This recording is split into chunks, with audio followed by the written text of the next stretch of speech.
ಪ್ರಿಯರೇ,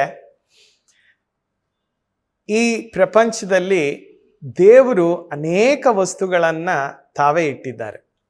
ಕೆಲವು ನಾವೇ ನಿರ್ಮಾಣ ಮಾಡಿದ ವಸ್ತುಗಳು ಕೂಡ ಉಂಟು.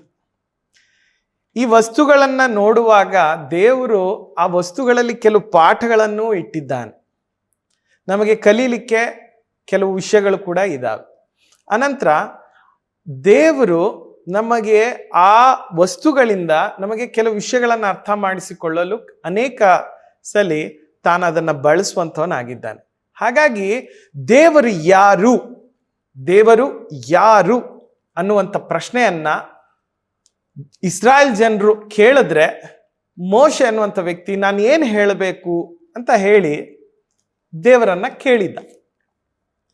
ಆ ದೇವರ ಹೆಸರೇನು ಅಂತ ಅಂದಾಗ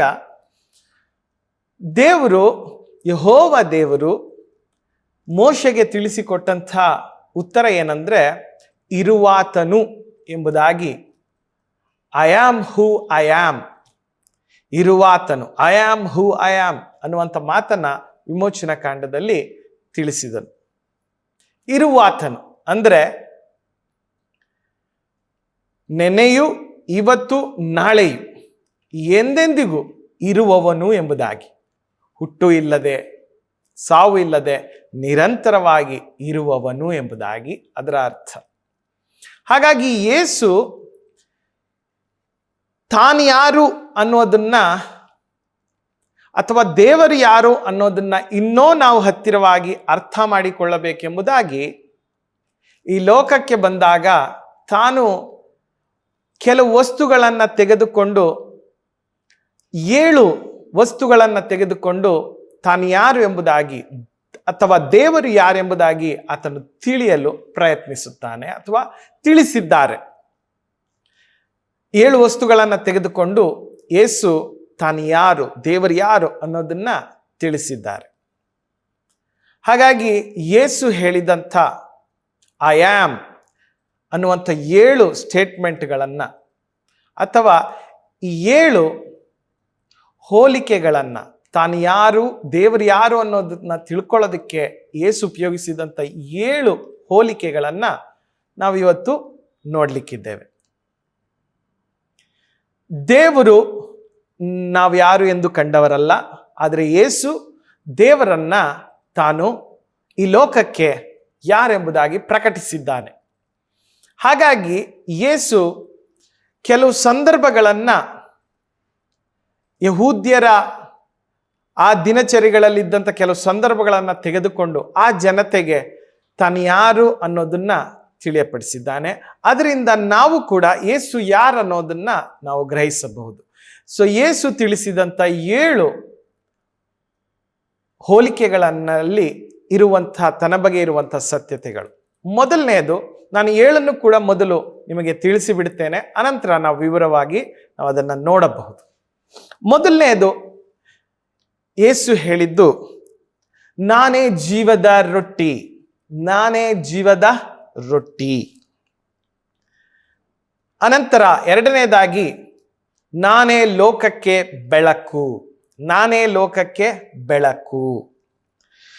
ಮೂರನೇದಾಗಿ ನಾನೇ ಕುರಿಗಳಿಗೆ ಬಾಗಿಲು, ನಾನೇ ಕುರಿಗಳಿಗೆ ಬಾಗಿಲು. ನಾಲ್ಕನೇದಾಗಿ ನಾನೇ ಒಳ್ಳೆ ಕುರುಬ, ನಾನೇ ಒಳ್ಳೆ ಕುರುಬ. ಐದನೇದಾಗಿ ನಾನೇ ಪುನರುತ್ಥಾನವೂ ಜೀವವೂ ಆಗಿದ್ದೇನೆ, ನಾನೇ ಪುನರುತ್ಥಾನವೂ ಜೀವವೂ ಆಗಿದ್ದೇನೆ. ಆರನೆಯದು ನಾನೇ ಮಾರ್ಗ ಸತ್ಯ ಜೀವ, ನಾನೇ ಮಾರ್ಗ ಸತ್ಯ ಜೀವ. ಏಳನೆಯದು ನಾನೇ ನಿಜವಾದ ದ್ರಾಕ್ಷ ಬಳ್ಳಿ, ನಾನೇ ನಿಜವಾದ ದ್ರಾಕ್ಷ ಬಳ್ಳಿ. ಸೊ ಹೀಗಾಗಿ ಯೇಸು ಹೋಲಿಕೆಗಳನ್ನು ತೆಗೆದುಕೊಂಡು ದೇವರನ್ನ ತನ್ನಲ್ಲಿ ಪ್ರಕಟಿಸುತ್ತಾ ಜನಕ್ಕೆ ತಿಳಿಸುತ್ತಾ ಬಂದರು. ನಾವು ಒಂದೊಂದಾಗಿ ನೋಡುವಂಥ ಪ್ರಯತ್ನ ಮಾಡೋಣ.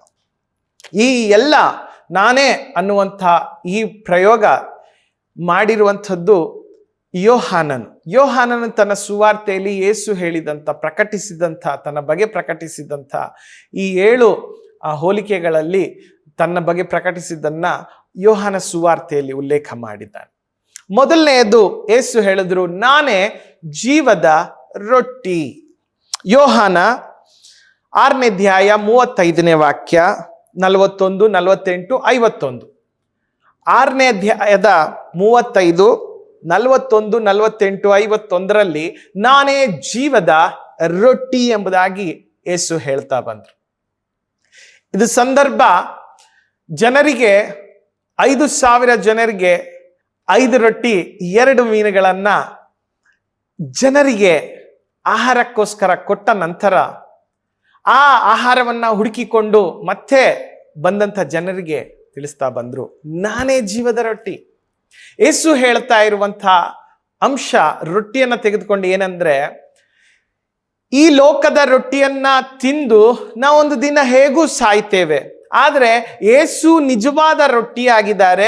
ಆ ರೊಟ್ಟಿಯಾಗಿರುವಂಥ ಯೇಸು ಜೀವವನ್ನ, ನಿತ್ಯ ಜೀವವನ್ನ ನಮ್ಮಲ್ಲಿ ಉಂಟು ಮಾಡುವಂಥವರಾಗಿದ್ದಾರೆ.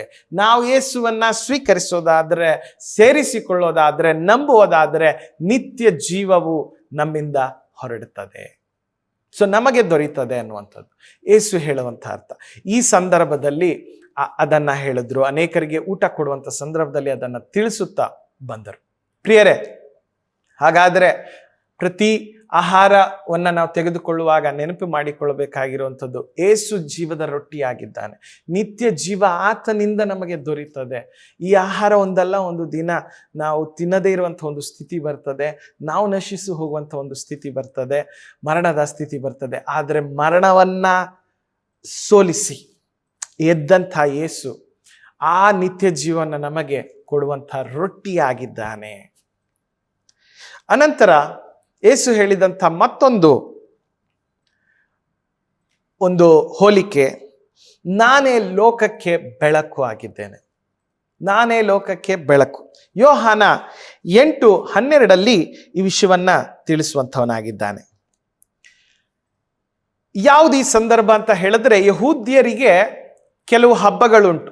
ಅದರಲ್ಲಿ ಗುಡಾರದ ಹಬ್ಬಗಳು ಅವರಿಗೆ ಉಂಟು. ಆ ಗುಡಾರದ ಹಬ್ಬಗಳನ್ನ ಮಾಡುವಾಗ ರಾತ್ರಿ ಹೊತ್ತಿನಲ್ಲಿ ಬಹಳ ದೊಡ್ಡ ದೊಡ್ಡ ಬೆಳಕುಗಳನ್ನ, ಅವರು ದೀಪಗಳನ್ನ ಇಟ್ಟುಕೊಂಡು ಆ ಸ್ತ್ರೀಯರುಗಳು ಅವರು ದೇವರನ್ನ ಆರಾಧನೆ ಮಾಡ್ತಾ, ಹಾಡ್ತಾ, ಅನೇಕರು ಸೇರಿ ಆರಾಧಿಸ್ತಾ ಆ ಬೆಳಕಿನಲ್ಲಿ ಇರ್ತಾರೆ. ಆ ಸಂದರ್ಭಕ್ಕೆ ತಕ್ಕ ಹಾಗೆ ಯೇಸು ಹೇಳಿದಂಥ ಮಾತು, ನಾನು ಲೋಕಕ್ಕೆ ಬೆಳಕಾಗಿದ್ದೇನೆ. ಬೆಳಕನ್ನುವಂಥದ್ದು ಮಾರ್ಗದರ್ಶನಕ್ಕೂ ಅಥವಾ ಕತ್ತಲೆಯನ್ನ ಹೋಗಲಾಡಿಸುವಂಥ, ಕತ್ತಲೆಯನ್ನ ಇಲ್ಲದ ಹಾಗೆ ಮಾಡುವಂಥ ಒಂದು ವಸ್ತುವಾಗಿ, ಒಂದು ಹೋಲಿಕೆಯಾಗಿ ನಾವು ನೋಡ್ತೇವೆ. ಬೆಳಕು ಅಜ್ಞಾನವನ್ನ ಹೋಗಿಸುವಂಥದ್ದು, ಬೆಳಕು ಪಾಪವನ್ನ ಹೋಗಿಸುವಂಥ ಒಂದು ಹೋಲಿಕೆಗೆ ನಾವು ಬಳಕೆಯನ್ನ ಮಾಡೋದು ಉಂಟು, ದಾರಿಯನ್ನ ತೋರಿಸುವಂಥದ್ದು. ಸೊ ಪ್ರಿಯರೇ, ಆ ಬೆಳಕು ಪಾಪದ ಕತ್ತಲೆಯಿಂದ ಒಂದು ದೇವರ ಪ್ರಕಾಶದ ಬೆಳಕಿಗೆ ತರುವಂಥವನು, ಅಥವಾ ಈ ಪ್ರಪಂಚವನ್ನ ದೇವರ ಬೆಳಕಿಗೆ ಪರಿಚಯಿಸುವಂಥವನು ಯಾರು ಅಂತ ಹೇಳಿದ್ರೆ, ಅವರಲ್ಲಿರುವಂಥ ಕತ್ತಲೆಯನ್ನ ಹೋಗಿಸುವನು ಯಾರು ಅಂತ ಹೇಳಿದ್ರೆ, ಅದು ಯೇಸು ಎಂಬುದಾಗಿ ತಿಳಿಸುತ್ತಾ ತನ್ನ ಬಗ್ಗೆ ಹೇಳ್ತಾ ಬಂದು, ಈ ಪ್ರಪಂಚವನ್ನ ಕತ್ತಲೆಯಿಂದ ಬೆಳಕಿಗೆ ನಡೆಸುವಂಥವನು ಅದು ಯೇಸು ಎಂಬುದಾಗಿ ತಿಳಿಸುತ್ತಾ ಬಂದನು. ಅದಕ್ಕೆ ಯೇಸು ಹೇಳ್ತಾ ಬಂದ್ರು, ನಾನು ಲೋಕಕ್ಕೆ ಬೆಳಕಾಗಿದ್ದೇನೆ, ನನ್ನನ್ನು ಹಿಂಬಾಲಿಸುವವನು ಅವನ ಕತ್ತಲೆಯಲ್ಲಿ ಇರುವುದಿಲ್ಲ. ಅವನು ಕತ್ತಲೆಯಲ್ಲಿ ಇರುವುದಿಲ್ಲ. ಹಿಂಬಾಲಿಸುವವನು, ಯೇಸುವನ್ನ ಹಿಂಬಾಲಿಸುವವನು ಕತ್ತಲೆಯಲ್ಲಿ ಇರುವುದಿಲ್ಲ. ಅನಂತರ 3ನೇದಾಗಿ ಯೇಸು ಹೋಲಿಕೆಯನ್ನು ತೆಗೆದುಕೊಂಡು ಹೇಳಿದ್ದು ಯಾವುದಂದ್ರೆ, ಬಾಗಿಲು ಅನ್ನುವಂಥ ಹೋಲಿಕೆ. ನಾನೇ ಕುರಿಗಳಿಗೆ ಬಾಗಿಲು ಆಗಿದ್ದೇನೆ. ಯೋಹಾನ 10ನೇ ಅಧ್ಯಾಯ 7-9ನೇ ವಾಕ್ಯ. ಯೋಹಾನ 10ನೇ ಅಧ್ಯಾಯ 7-9ನೇ ವಾಕ್ಯ. ನಾನೇ ಕುರಿಗಳಿಗೆ ಬಾಗಿಲಾಗಿದ್ದೇನೆ. ಇದರಲ್ಲಿ ಯೇಸು ಹೇಳ್ತಾ ಇರುವಂಥದ್ದು ಏನಂದ್ರೆ, ನನ್ನ ಮುಖಾಂತರವಾಗಿಯೇ ಹೊರತು ಪರಲೋಕ ರಾಜ್ಯಕ್ಕೆ ಅಥವಾ ದೇವರ ಪರಿವಾರಕ್ಕೆ ಪ್ರವೇಶಿಸಲಿಕ್ಕೆ ಸಾಧ್ಯವಿಲ್ಲ. ಅನಂತರ ಈ ಬಾಗಿಲಿನ ಮುಖಾಂತರವೇ ಪ್ರವೇಶ ಹೊಂದಲಿಕ್ಕೂ, ಎರಡನೇದು ಈ ಬಾಗಿಲ ಒಳಗಿರುವಂಥವರು ಭದ್ರವಾಗಿ ಇದ್ದಾರೆ ಅನ್ನುವಂಥದ್ದು. ಭದ್ರತೆಯನ್ನು, ಒಂದು ಗ್ಯಾರಂಟಿ, ಒಂದು ಶ್ಯೂರಿಟಿಯನ್ನ, ಒಂದು ಅಶ್ಯೂರೆನ್ಸ್ ಅನ್ನ ಈ ಬಾಗಿಲು ಅನ್ನುವಂಥ ಪದ ನಾವು ಉಪಯೋಗಿಸ್ತೇವೆ. ಹಾಗಾಗಿ ಯೇಸು ಸ್ವಾಮಿ ಅದನ್ನ ಹೇಳ್ತಾ ಬಂದ್ರು, ನಾನು ಯೇಸುವನ್ನ ನಂಬಿದಂಥವರು ಅವರು ಪರಲೋಕ ರಾಜ್ಯಕ್ಕೆ ಪ್ರವೇಶಿಸೋದಕ್ಕಿರುವಂಥ ಒಂದೇ ಒಂದು ಬಾಗಿಲು, ಒಂದೇ ಒಂದು ಮಾರ್ಗ, ಒಂದೇ ಒಂದು ಮುಖಾಂತರ, ಅದು ಯೇಸು ಎಂಬುದಾಗಿ ತಾನು ತನ್ನ ಬಗ್ಗೆ ತಿಳಿಸುತ್ತಾ ಬಂದರು. ಸೊ ಪ್ರಿಯರೇ, ಹಾಗಾಗಿ ಯೇಸು ತನ್ನ ಬಗ್ಗೆ ಹೇಳುವಾಗ ನಾನೇ ಜೀವದ ರೊಟ್ಟಿ, ನಾನೇ ಲೋಕಕ್ಕೆ ಬೆಳಕು ಮತ್ತು ನಾನೇ ಕುರಿಗಳಿಗೆ ಬಾಗಿಲು ಎಂಬುದಾಗಿ ಅವ್ರು ಹೇಳುತ್ತಾ ಬಂದರು. ಅನಂತರ ನಾವು ನೋಡ್ತೇವೆ, 4ನೇದಾಗಿ ಯೇಸು ಹೇಳಿದ್ರು, ನಾನೇ ಒಳ್ಳೆ ಕುರುಬನು. ಈ ನಾನೇ ಒಳ್ಳೆ ಕುರುಬನು ಬಗ್ಗೆ ವಿವರವಾಗಿ ನಾನು ಒಂದು ಪ್ರಸಂಗದಲ್ಲಿ ನಾನು ಹೇಳಿದ್ದೇನೆ. ದಯಮಾಡಿ ನೀವು ಆ ಲಿಂಕಲ್ಲಿ ಹೋಗಿ ನೀವು ನೋಡಬೇಕಾಗಿ ನಾನು ಕೇಳಿಕೊಳ್ಳುತ್ತೇನೆ. ಆದರೆ ನಾನೇ ಒಳ್ಳೆ ಕುರುಬನು ಎಂಬುದಾಗಿ ಹೇಳಿದಂಥ ಸಂದರ್ಭ ಯಾವಾಗ ಅಂತ ಹೇಳಿದ್ರೆ, ಸುಳ್ಳು ನಾಯಕರು ಅಥವಾ ಕಪಟಿಗಳು, ವೇಷವನ್ನ ಹಾಕಿಕೊಂಡಂಥ ನಾಯಕರುಗಳು ಸುಲಿಗೆಯನ್ನ ಧರ್ಮದ ಹೆಸರಲ್ಲಿ ಮಾಡ್ತಾ ಜನರಿಂದ ಇರುವಂಥ ಸಮಯದಲ್ಲಿ ಯೇಸು ಹೇಳಿದ್ದು, ನಾನೇ ನಿಜವಾದಂಥ ಒಳ್ಳೆಯ ಕುರುಬ. ಇವತ್ತು ಕೂಡ ಧರ್ಮದ ಹೆಸರಿನಲ್ಲಿ ಕಪಟಿಗಳು ಅನೇಕರಿದ್ದಾರೆ. ಸುಲಿಗೆಯನ್ನ ಮಾಡ್ತಾ ಇರುವಂಥವರು ಇದ್ದಾರೆ. ಆದರೆ ಅದರ ಮಧ್ಯದಲ್ಲಿ ನಾವು ತಿಳಿಬೇಕಾಗಿರುವಂಥ ಒಬ್ಬ ನಾಯಕನು, ಕುರುಬನು, ನಮ್ಮನ್ನ ನಡೆಸುವಂಥವನು, ನಮ್ಮನ್ನ ಪೋಷಿಸುವಂಥವನು, ನಮಗಾಗಿ ತನ್ನ ಪ್ರಾಣವನ್ನ ಕೊಟ್ಟವನೊಬ್ಬನಿದ್ದಾನೆ, ಅದು ಯೇಸು. ಕುರಿಗಳಿಗಾಗಿ ಒಬ್ಬ ನಾಯಕನಾಗಿ, ಕುರಿಗಳ ಒಬ್ಬ ಸಂರಕ್ಷಕನಾಗಿ, ರಕ್ಷಕನಾಗಿ ಇರುವಂಥವನು ಯಾರು ಅಂದರೆ ಆ ಯೇಸು ಎಂಬುದಾಗಿ. ಆತನ ಮಾರ್ಗದರ್ಶನ, ಆತನ ಅಗತ್ಯತೆ ನಮ್ಮನ್ನ ದೇವರನ ಹತ್ತಿರಕ್ಕೆ, ದೇವರ ಮಂದೆಗೆ ನಮ್ಮನ್ನ ಸೇರಿಸುವಂಥದ್ದು ಆಗಿದೆ. ಯೇಸು ನಮ್ಮನ್ನ ದೇವರ ಮಂದೆಗೆ ನಮ್ಮನ್ನ ಸೇರಿಸುವಂಥ ಒಳ್ಳೆ ಕುರುಬನು ಎಂಬುದಾಗಿ ಇದರಿಂದ ನಾವು ಗ್ರಹಿಸಬಹುದು. ಸೊ ವೈಯಕ್ತಿಕವಾಗಿ ಯೇಸು ಕ್ರಿಸ್ತನ ಮುಖಾಂತರವಾಗಿಯೇ ದೇವರೊಂದಿಗೆ ನಾವು ಸಂಬಂಧವನ್ನ ಇಟ್ಟುಕೊಳ್ಳಬಹುದು. ಸೊ ಇದು ಈ ವಿಷಯದಿಂದ ಯೇಸು ಹೇಳಲು ಪ್ರಯತ್ನಿಸಿದ. ಅದಾದ ನಂತರ ಮತ್ತೊಂದು ಹೋಲಿಕೆ, 5ನೇ ಹೋಲಿಕೆ ಅಂದ್ರೆ ಯೇಸು ಹೇಳಿದ್ದು, ನಾನೇ ಪುನರುತ್ಥಾನ ಜೀವ, ನಾನೇ ಪುನರುತ್ಥಾನ ಜೀವ. ಯೋಹಾನ 11ನೇ ಅಧ್ಯಾಯ 25ನೇ ವಾಕ್ಯದಲ್ಲಿ, ಯೋಹಾನ 11ನೇ ಅಧ್ಯಾಯ 25ನೇ ವಾಕ್ಯದಲ್ಲಿ ಹೇಳಿದ್ರು, ನಾನೇ ಪುನರುತ್ಥಾನ ಜೀವ. ಯಾವ ಸಂದರ್ಭದಲ್ಲಿ ಹೇಳಿದ್ರು ಅಂತ ಹೇಳಿದ್ರೆ, ಲಾಜರ್ ಅನ್ನುವಂಥ ವ್ಯಕ್ತಿ ಸತ್ತು ಆತನನ್ನ ಒಂದು ಗುಹೆಯೊಳಗೆ ಆತನ ದೇಹವನ್ನ ಇರಿಸಿದ್ದಾರೆ. ಆ ಸಂದರ್ಭದಲ್ಲಿ ಆತನು ದೇಹ ಕೊಳಿತಾ ಇದೆ. ಯೇಸು ಅಲ್ಲಿಗೆ ಎಬ್ಬಿಸ್ಲಿಕ್ಕೆ ಆತನ ಆ ಸ್ಥಳಕ್ಕೆ ಬರ್ತಾನೆ. ಆ ಸಮಯದಲ್ಲಿ ಆತನು ಹೇಳ್ತಾನೆ, ಅವರ ಅಕ್ಕಂದಿರು ಬಹಳ ನೋವಿನಲ್ಲಿ, ದುಃಖದಲ್ಲಿದ್ದಾಗ ಯೇಸು ಹೇಳ್ತಾರೆ, ನಂಬು, ನಾನೇ ಪುನರುತ್ಥಾನ ಜೀವವಾಗಿದ್ದೇನೆ. ಅಂದ್ರೆ ಮರಣದ ಮೇಲೆ ಜಯವನ್ನ ಕೊಡುವವನು, ಜಯವನ್ನ ಸಾಧಿಸುವವನು, ಜೀವವನ್ನ ಕೊಡುವಂಥ ಅಧಿಕಾರ ನನಗಿದೆ ಎಂಬುದಾಗಿ ಯೇಸು ಹೇಳುವಂಥವನಾಗಿದ್ದಾನೆ. ಅದಾದ್ಮೇಲೆ ನಾವು ನೋಡ್ತೀವಿ, ಆ ಲಾಜರ್, ಸತ್ತೋದಂಥ ಲಾಜರ್ 4 ದಿನ ಆಗಿತ್ತು ಅವನ ಡೆಡ್ ಬಾಡಿ ಇಟ್ಟು. ಆಗ ಅವರ ಆ ಗವಿಯ ಬಾಗಿಲನ್ನು ತೆಗಿರಿ ಎಂಬುದಾಗಿ ಹೇಳುವಾಗ ವಾಸನೆ ಬರ್ತದೆ ಎಂಬುದಾಗಿ ಅವರ ಅಕ್ಕಂದಿರು ಹೇಳಿದ್ರು. ಆದ್ರೆ ತೆಗಿಸ್ತಾರೆ ಯೇಸು ಸ್ವಾಮಿ. ಆಮೇಲೆ ಧ್ವನಿ ಯೇಸು ಸ್ವಾಮಿ ಹೇಳ್ತಾರೆ, ಲಾಜರನೇ ಎದ್ದು ಬಾ, ಲಾಜರನೇ ಎದ್ದು ಬಾ. ಆ ಧ್ವನಿ ಸತ್ತವರನ್ನ ಕೂಡ ಎಬ್ಬಿಸಿ ಹೊರಕ್ಕೆ ತರ್ತದೆ. ಯೇಸು ಸ್ವಾಮಿ ಅದಕ್ಕೆ ಹೇಳಿದ್ರು, ಪುನರುತ್ಥಾನ ಜೀವ ನನ್ನ ಕೈಯಲ್ಲಿದೆ. ಯೇಸು ಸ್ವಾಮಿ ತನ್ನ ಸುವಾರ್ತೆಗಳಲ್ಲಿ ಹೇಳ್ತಾ ಬಂದ್ರು, ನಾನು ಯಾರಿಗೆ ಬೇಕಾದ್ರೂ ಜೀವ ಕೊಡುವಂಥ ಅಧಿಕಾರ ತಂದೆ ನನಗೆ ಕೊಟ್ಟಿದ್ದಾರೆ. ಒಂದು ಕಾಲ ಬರ್ತದೆ, ಅನೇಕ ಸತ್ತಂಥ ಯೇಸು ಸ್ವಾಮಿಯಲ್ಲಿ ಸತ್ತಂಥವರನ್ನ ನಂಬಿ ಸತ್ತಂಥವರಿಗೆ ಯೇಸು ಸ್ವಾಮಿ ಕೂಗುವಾಗ ಅವರಿಗೆ ಜೀವ ಕೊಡಲಾಗ್ತದೆ. ಆ ಧ್ವನಿ ಅದು ಜೀವವನ್ನು ಉಂಟು ಮಾಡುವಂಥ ಶಕ್ತಿ ಇರುವಂಥ ಧ್ವನಿ. ಅದು ಯೇಸುದು ಮರಣದಿಂದ ಜೀವವನ್ನ ಕೊಡುವಂಥ ಧ್ವನಿ ಶಕ್ತಿ ಸಾಮರ್ಥ್ಯ ಯೇಸುದು ಅನ್ನೋದನ್ನ ಅರ್ಥ ಮಾಡಿಸಿಕೊಡೋದಕ್ಕೆ ಈ ಮಾತನ್ನ ಯೇಸು ಸ್ವಾಮಿ ಹೇಳಿದ್ರು. ನೀವು ನಾನು ಕೂಡ ಅರ್ಥ ಮಾಡ್ಕೊಳ್ಬೇಕು, ಮರಣವನ್ನ ಗೆಲ್ಲುವುದಕ್ಕೆ ಯೇಸು ಜೀವನ ಕೊಡುವಂಥ ನಾಯಕನಾಗಿದ್ದಾನೆ. ಆತನೇ ಜೀವನ ಕೊಡಲು ಸಾಮರ್ಥ್ಯವುಳ್ಳವನು. ನಾವು ಇದನ್ನು ಅರ್ಥ ಮಾಡಿಕೊಳ್ಳಬೇಕು. ಮತ್ತೊಂದು ಹೋಲಿಕೆಯನ್ನ ಯೇಸು ಸ್ವಾಮಿ ದೇವರ ಬಗ್ಗೆ, ತನ್ನ ಬಗ್ಗೆ ತಿಳಿಸಿ ದೇವರ ಬಗ್ಗೆ ಹೇಳುವಂಥ ಪ್ರಯತ್ನ ಮಾಡಿದ್ದು ಯಾವುದಂದ್ರೆ, ಯೇಸು ಸ್ವಾಮಿ 6ನೇದಾಗಿ ಹೇಳಿದ್ರು, ನಾನೇ ಮಾರ್ಗ ಸತ್ಯ ಜೀವ. ನಾನೇ ಮಾರ್ಗ ಸತ್ಯ ಜೀವವಾಗಿದ್ದೇನೆ. ಪ್ರತಿ ಒಂದು ಸ್ಥಳಕ್ಕೆ ಹೋಗ್ಬೇಕಂದ್ರೆ ಒಂದು ದಾರಿ ಬೇಕು. ಮರಣದಲ್ಲಿ ಇರುವಂಥವನಿಗೆ ಜೀವ ಬೇಕು, ಅಸತ್ಯದಲ್ಲಿ ಇರುವಂಥವನಿಗೆ ಸತ್ಯ ಬೇಕು. ಹಾಗಾಗಿ ಪರಲೋಕ ಅನ್ನುವಂಥ ಒಂದು ಸ್ಥಳಕ್ಕೆ ಮನುಷ್ಯನು ಹೋಗಬೇಕಂದ್ರೆ ಅವನಿಗೆ ಪರಲೋಕಕ್ಕೆ ಹೋಗುವಂಥ ಸತ್ಯ ಅಗತ್ಯವಾಗಿ ಬೇಕು, ಒಂದು ದಾರಿ ಅಗತ್ಯವಾಗಿ ಬೇಕು. ಮತ್ತೆ ಪರಲೋಕದಿಂದ ಅವನ್ನ ಅಗಲಿಸ್ತಾ ಇರುವಂಥ ಮರಣವನ್ನ ತೆಗೆದು ಜೀವವನ್ನ ಕೊಡುವನೊಬ್ಬನ್ ಬೇಕು. ಅದು ಯಾರಂತ ಹೇಳಿದ್ರೆ ಯೇಸು.